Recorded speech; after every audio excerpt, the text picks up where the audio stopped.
ಆ ಮನೆ ಬಿಟ್ಟು ಅಳಿಯಂದ್ರನ್ನು ನನ್ ಮೊಮ್ಮಗಳನ್ನು ಕರ್ಕೊಂಡು ಬಂದ್ಬಿಡಮ್ಮ. ಎಲ್ಲ ಸಮಸ್ಯೆಗಳು ಸರಿ ಹೋಗ್ಬಿಡುತ್ತೆ.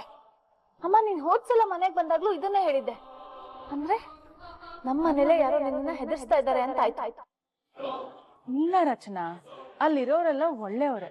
ಮತ್ ಯಾಕೆ ಮನೆ ಬಿಟ್ಟು ಅಂತಿದ್ಯಾ? ಸಮಸ್ಯೆ ಅಂತ ಅಂತಿದ್ಯಾ? ಅದು ಕೃಷ್ಣನ್ ಹೆಸರಲ್ಲೇ ಎಲ್ಲ ಆಸ್ತಿ ಇರೋದ್ರಿಂದ ಅವಳಿಗೇನಾದ್ರೂ ಅಪಾಯ ಆಗುತ್ತೆ ಅಂತ ನಂಗೆ ಭಯ ಆಗ್ತಿದೆ ಅಷ್ಟೆ.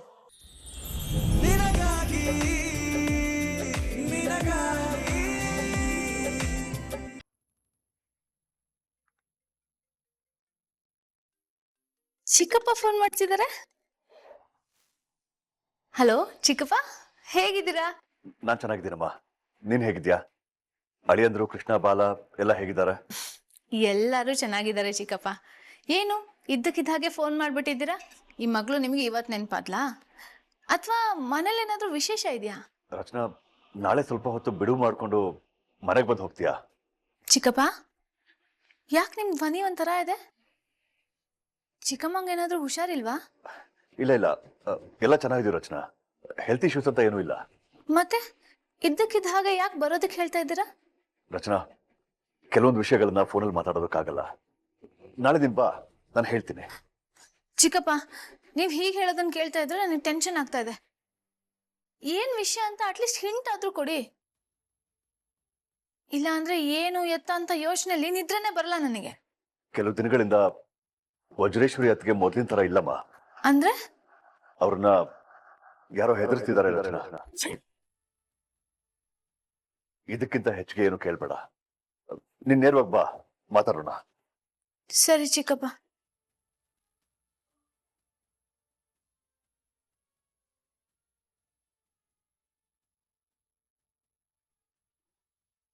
ಅಮ್ಮ ಯಾರಿಗೆ ಹೆದರ್ಕೋತಾ ಇದ್ದಾರೆ?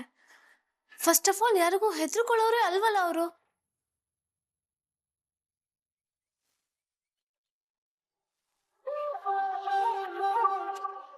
ಚಿಕ್ಕಮ್ಮ. ಅಚ್ಚು, ಹೇಗಿದ್ಯಾ ಕಂದ? ನಾನ್ ಚೆನ್ನಾಗಿದ್ದೀನಿ, ನೀವ್ ಹೇಗಿದ್ದೀರಾ? ನಾನ್ ಚೆನ್ನಾಗಿದ್ದೀನಿ. ಬಂದ್ಯಮ್ಮ? ಚಿಕ್ಕಪ್ಪ.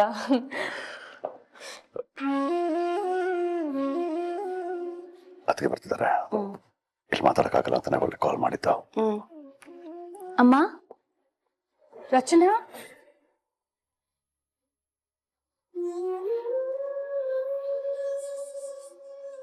ಎಷ್ಟು ದಿನ ಆಯ್ತು ನೀನು ನೋಡಿ. ಹೇಗಿದ್ಯಮ್ಮ? ನಾನ್ ಚೆನ್ನಾಗಿದ್ದೀನಿ, ನೀನ್ ಹೇಗಿದ್ಯಮ್ಮ? ನಾನು ಆರಾಮಾಗಿದ್ದೀನಿ. ಜೀವ ಮತ್ತೆ ಕೃಷ್ಣ ಎಲ್ಲಿ ಬರ್ಲಿಲ್ವಾ? ನಿನ್ನ ಅಳಿಯ ಆಫೀಸ್ ಹೋಗಿ, ಮೊಮ್ಮಗಳು ಸ್ಕೂಲ್ಗೆ ಹೋಗಿದ್ದಾಳೆ. ನನ್ಗೆ ನಿನ್ನ ನೋಡೋಣ ಅಂತ ಅನಿಸ್ತು, ಅದಕ್ಕೆ ಬಂದೆ.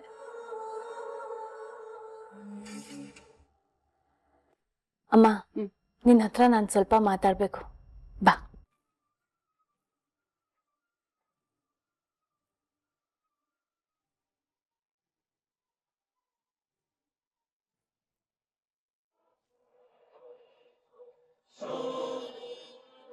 ಏನಾದ್ರೂ ವಿಶೇಷನೇನೆ?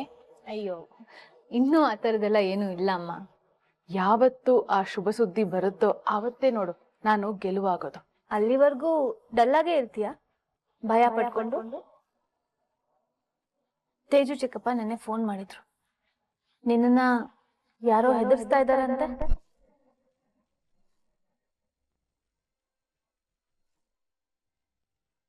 ಯಾರಮ್ಮ ಅವರು? ವಜ್ರೇಶ್ವರಿ ಅಂತ ವಜ್ರೇಶ್ವರಿನೇ ಹೆದರ್ಸ್ತಾ ಇರೋರು? ಹೇ ರಚನಾ, ಹಾಗೆಲ್ಲ ಏನೂ ಇಲ್ಲ. ಆ ತೇಜಂಗೂ ಆರ್ತಿಗೂ ಬೇರೆ ಕೆಲ್ಸನೇ ಇಲ್ಲ ಅನ್ಸುತ್ತೆ. ಸುಸ್ತುಗೆ ನನ್ ಮುಖ ಬಾಡಿದ್ರು ನನ್ಗೇನೋ ಆಗೋಯ್ತು ಅನ್ಕೊಂಡ್ಬಿಡ್ತಾರೆ. ನನ್ ಮೇಲೆ ಅವ್ರಿಗೆ ಸ್ವಲ್ಪ ಪ್ರೀತಿ ಜಾಸ್ತಿ, ಅಷ್ಟು ಬಿಟ್ರೆ ಬೇರೆ ಏನೂ ಇಲ್ಲ.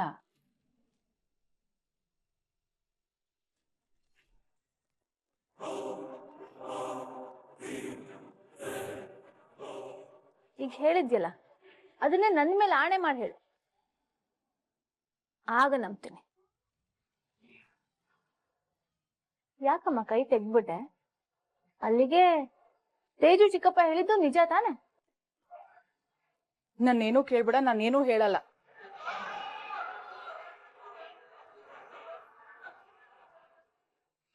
ಒಂದು ಮಾತಂತೂ ಸತ್ಯ, ನೀನ್ ಆ ಜಗದೀಶ್ ಚಂದ್ರನ್ ಮನೇಲಿ ಇರೋವರೆಗೂ ಅಪಾಯ ತಪ್ಪಿದ್ದಲ್ಲ.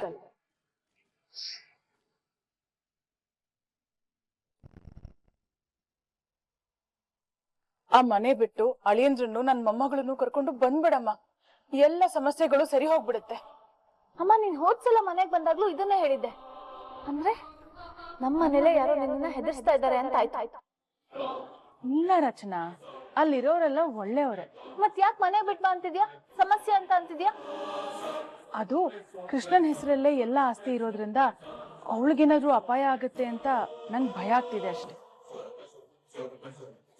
ಸುಳ್ಳು ಹೇಳ್ತಾ ಇದೀಯ ನೀನು. ನಿಜ ಏನು? ನಾನು ಹೇಳಿದ್ದೆ ನಿಜ. ನಂಬೋದಾದ್ರೆ ನಂಬು, ಬಿಟ್ರೆ ಬಿಡು. ನೀನು ನಿನ್ ಕುಟುಂಬ ಆ ಮನೆಯಿಂದ ಆಚೆ ಬಂದ್ರೆ ಒಳ್ಳೇದು ಅಷ್ಟೇ.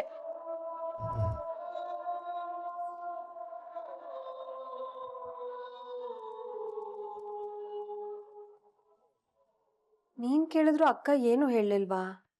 ಇಲ್ಲ ಚಿಕ್ಕಮ್ಮ, ಆದ್ರೆ ನೀವ್ ಹೇಳ್ದ ಹಾಗೆ ಅವ್ರು ಯಾರಿಗೋ ಹೆದರ್ಕೋತಾ ಇದ್ದಾರೆ ಅನ್ನೋದು ಮಾತ್ರ ಕನ್ಫರ್ಮ್ ಆಯ್ತು ನನಗೆ. ಅಮ್ಮ ಎಷ್ಟ್ ಟೈಮಿಂದ ಹೀಗಿದ್ದಾರೆ? 1 ತಿಂಗಳಿಂದ. ಹೌದು ರಚ್ಚು, ಅವತ್ತು ನಾನು ಮತ್ತೆ ಅಕ್ಕ ನಿನ್ನನ್ನ ನೋಡಕ್ಕೆ ನಿಮ್ ಮನೆಗೆ ಹೊರಟ್ವಿ. ಯಾವ್ದೋ ಒಂದು ಫೋನ್ ಬಂತು. ಅವತ್ ಶುರು ಆಗಿದೆ ಹೆದರಿಕೆ. ಇವತ್ತಾದ್ರೂ ಇನ್ನೂ ಹೋಗಿಲ್ಲ. ಅದ್ ಯಾರು ಫೋನ್ ಮಾಡ್ತಿದಾರೋ, ಏನಂತ ಹೆದರ್ಸ್ತಿದಾರೋ, ಎಷ್ಟ್ ಕೇಳಿದ್ರು ಅವ್ರ ಬಾಯಿ ಬಿಡ್ತಾನೆ ಇಲ್ಲ. ಇಷ್ಟು ದಿನ ನಾನು ಯಾರಿಗೂ ಹೇಳದೇ ಇದ್ರು ಒಂದು ರಹಸ್ಯನ ಇವತ್ತು ಹೇಳ್ತೀನಿ ಕೇಳಿ. ಅತ್ತಿಗೆನ ಹೆದರ್ಸ್ತಾ ಇರೋದು ಒಂದು ಹೆಂಗಸು. ಅವತ್ತು ಇದ್ದಕ್ಕಿದ್ದಾಗ ಯಾರಿಗೂ ಹೇಳ್ದೆ ಕೇಳ್ದೆ ಮನೆಯಿಂದ ಹೊರಟು ಹೋದ್ರಲ್ಲ ಆರ್ತಿ. ನೀವ್ ಹಿಂಬಾಲಿಸ್ಕೊಂಡು ಹೋದ್ರಲ್ಲ. ಅವತ್ತು ಅವರು ಸೀದಾ ಹೋಗಿದ್ದು ಒಂದು ದೇವಸ್ಥಾನಕ್ಕೆ. ಅಲ್ಲಿ ಯಾವ್ದೋ ಹೆಂಗಸಿನ ಕಾಲಿಗೆ ಬಿದ್ದು ಏನೋ ಬೇಡ್ಕೋತಾ ಇದ್ರು.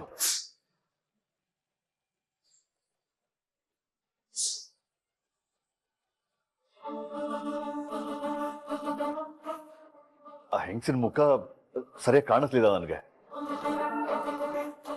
ಹತ್ರ ಹೋಗಿ ನೋಡ್ಬೇಕಿತ್ತು ತಾನೆ. ಅದು ದೇವಸ್ಥಾನ, ಯಾರು ತಡೀತಿದ್ರು ನಿಮ್ಮನ್ನ? ಆ ಹೆಂಗಸಿಗೆ ಪ್ರೈವೇಟ್ ಸೆಕ್ಯೂರಿಟಿ ಗಾರ್ಡ್ಸ್ ಇದ್ರು.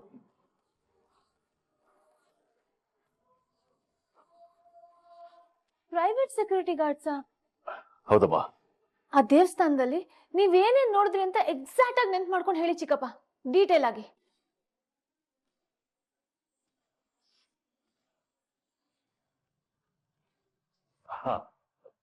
ಆ ಹೆಂಗಸು ಯಾವ್ದೋ ಡ್ಯಾನ್ಸ್ ಕಾಸ್ಟ್ಯೂಮ್ ಅಲ್ಲಿ ಇದ್ದಾಗಿತ್ತು. ನಾಟ್ಯ ಮಾಡ್ತಾರೆ. ಡ್ಯಾನ್ಸ್ ಕಾಸ್ಟ್ಯೂಮಾ? ಭರತನಾಟ್ಯದ ಕಾಸ್ಟ್ಯೂಮಾ? ಇರಬಹುದು. ಒಂದ್ ನಿಮಿಷ.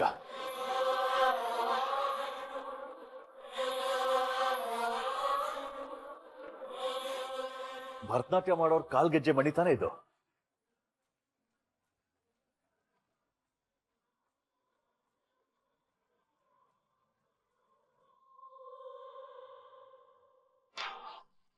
ಹೌದು ಚಿಕ್ಕಪ್ಪ, ಯಾರ್ದಿದು? ಬಹುಶಃ ಇದು ಆ ಹೆಂಗಸಿಂದ ಇರ್ಬೇಕು. ಇದ್ ನನಗ್ ಸಿಕ್ಕಿದ್ದು ಅಕ್ಕನ್ ಕೋಣೆನಲ್ಲಿ. ತುಂಬಾ ಜೋಪಾನವಾಗಿ ಬಚ್ಚಿಟ್ಟಿದ್ರು. ಅದ್ ಯಾಕೆ ಬಚ್ಚಿಟ್ಟಿದ್ರು ಅಂತ ಗೊತ್ತಿಲ್ಲ. ಆದ್ರೆ ಅದರಿಂದ ಏನಾದ್ರೂ ಕ್ಲೂ ಸಿಗ್ಬಹುದೇನೋ ಅಂತ ಅವ್ರಿಗೆ ಗೊತ್ತಾಗ್ದಾಗೆ ನಾವು ಎತ್ಕೊಂಡ್ಬಿಟ್ವಿ.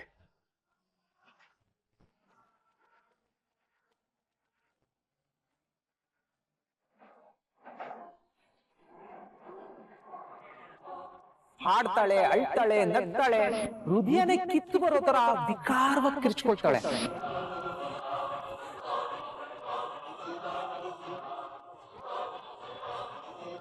ಈ ಕ್ಲೂ ನಮಗೆ ತುಂಬಾ ಯೂಸ್ ಆಗುತ್ತೆ ಚಿಕ್ಕಪ್ಪ.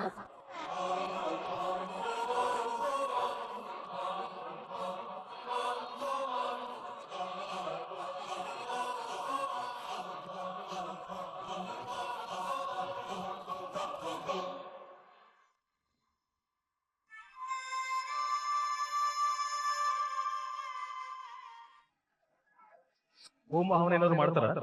ಇಲ್ಲ, ನಾಟ್ಯ ಮಾಡ್ತಾರೆ. ನೀನಾ ಜಗದೀಶ್ ಚಂದ್ರನ್ ಮನೇಲಿ ಇರೋವರೆಗೂ ಅಪಾಯ ತಪ್ಪಿದ್ದಲ್ಲ.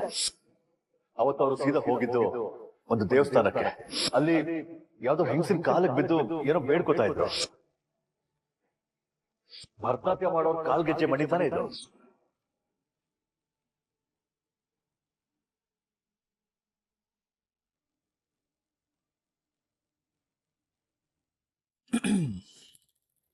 ಜೀವ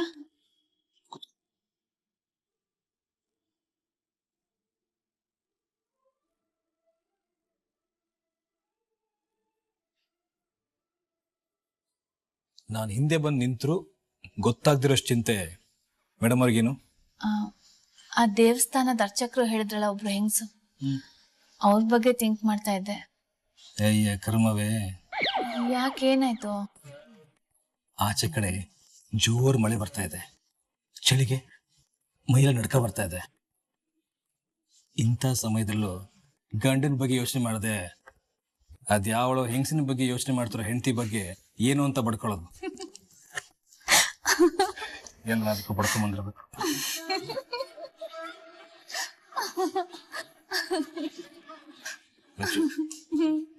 ಈ ಕಿಲ್ಲಿಂಗ್ ಸ್ಮೈಲಲ್ಲೇ ನೀನಂಗೆ ಕಾಳಾಕ್ ಕೊಡ್ತೀಯ.